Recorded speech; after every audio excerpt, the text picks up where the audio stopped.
Hello guys, I'm a community health officer working in our district of Assam. Today I'm going to show you how I am managing geriatric mental health awareness and screening rates. So let's get started. This is my NPAC register, that is Geriatric Patient Awareness and Screening Register.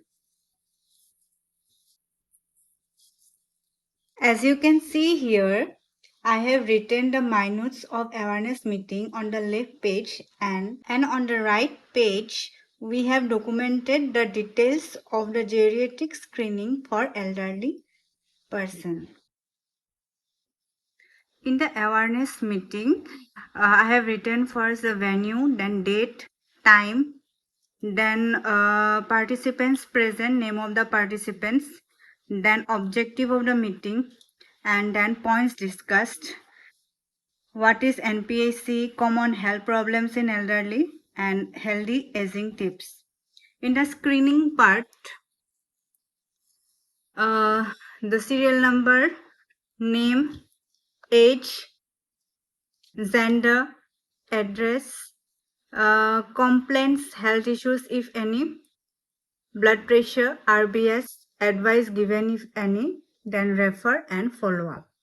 So that's how I have maintained my geriatric patient awareness and screening register. This is my mental health awareness and screening register.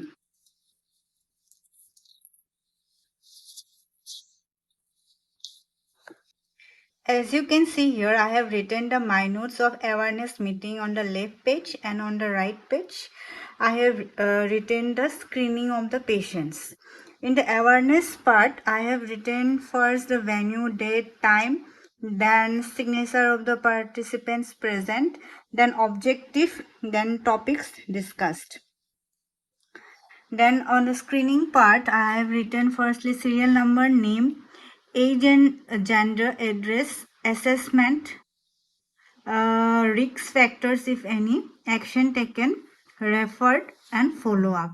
For assessment of mental health, we need to use the tool PHQ-9 and GAD-7.